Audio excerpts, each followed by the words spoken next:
在川黔交界的山地之间，大片原始森林覆盖着起伏的峡谷。在这些几乎无人涉足的山谷里，隐藏着一个尚未开发的瀑布群。这一次，我只身前往，只为走进这片很少被人看到的地方，也试着去发掘一处真正的户外秘境。大家好，我是 Rock， 欢迎又回到我们的频道了。今天我们探索一个贵州的户外秘境。那个地方呢，它没有开发。据说那一片峡谷呢，一共有10来个阶梯瀑布，属于一个非常有价值的秘境。那我们今天就去探索一下，看它值不值得一来。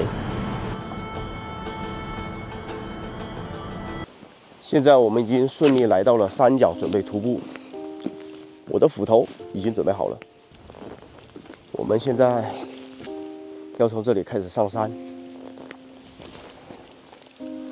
这里一开始就上强度。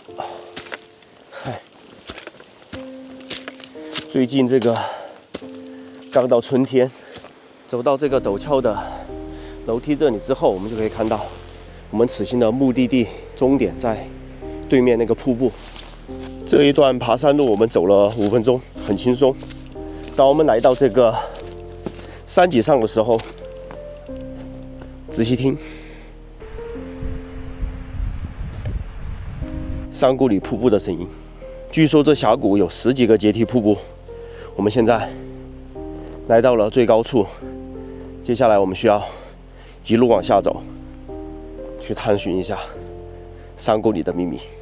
我现在身后有一棵树龄200年的珍稀古树，可以说虽然现在刚开春，但是一路走下来，这里的植被也是非常茂密的。这几条路略有挑战啊。接下来我们要走过一段几乎垂直的山路。好了，接下来来到了最有挑战性的一段。你看这一段密集的台阶都全部在这小块石壁上，几乎是垂直的。现在我们需要辅助一下，慢慢的下去。最窄的地方放不下我的一只脚。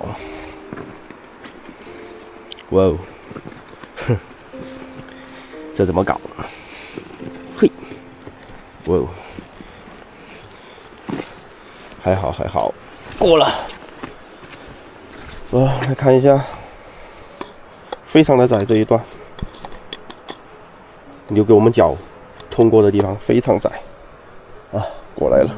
我后面这个石梯就是本次徒步行程里最难走的一段，现在我们已经把它走过了，接下来的路就相对来说简单一点，然后直接往前走就行了。OK。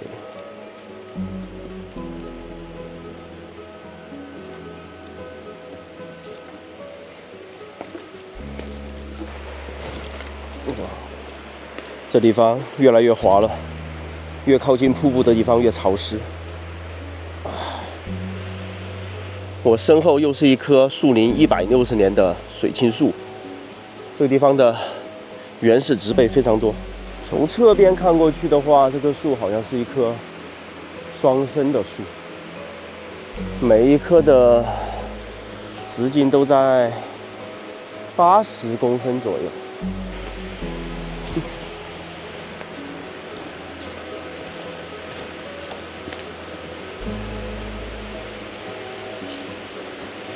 这儿又是一棵105年的水青树，长得非常的笔直，非常的笔挺。我们现在走到了山谷的底部，可以看到这里植被保护得非常完好，而且每一块石头上都长满了苔藓。有苔藓呢，就说明这个地方的空气质量非常的高。瀑布就在这一片林子的背面，我们走过去看。经过半个小时的跋涉，我们来到了河谷的底部，第一个瀑布就在面前。我们现在走过去，近距离观赏一下它。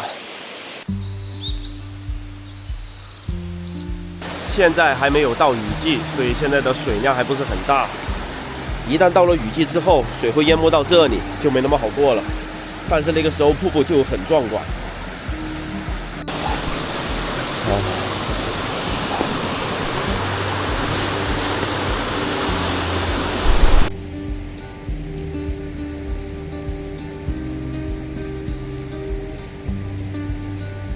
这里居然有一棵树倒下了。我身后倒下的这一棵是一棵110年树龄的橄榄树，非常的可惜。橄榄树的后方有一个梯子，之前呢我航拍看到最上方还有一个瀑布，很漂亮，是个丹霞瀑布，它的岩壁都是红色的，应该是从这个梯子走过去。今天我们就来探索一下。哇！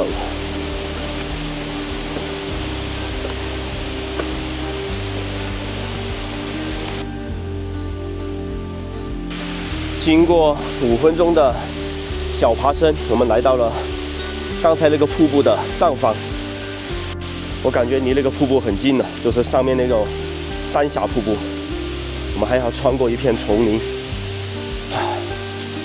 哇！没事多爬爬山，锻炼自己的心肺能力。我们还要这样一路走过去，沿着刚才那个木梯子走上来以后，我们又来到一个阶梯瀑布，就是这儿。这个地方离丹霞瀑布还有100米的直线距离。接下来呢，得涉水通过。目前看水量还不是很大，应该是可以过去的。哇！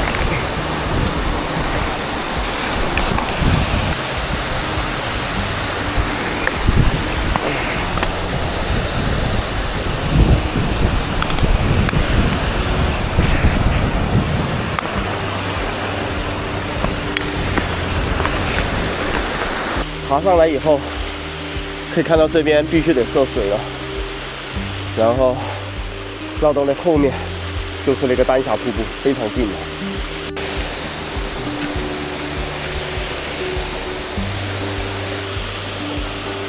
现在已经可以看到瀑布就在后面了，那个丹霞瀑布非常的高，大概有80米那么高。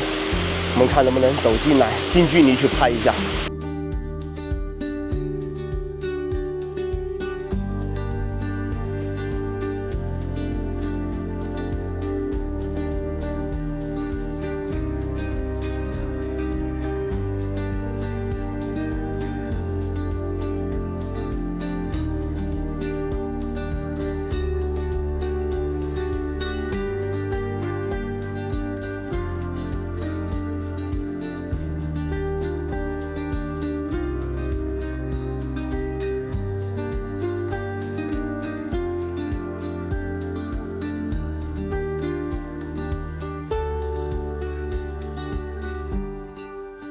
现在我们终于来到了今天的终点，最后一个丹霞瀑布。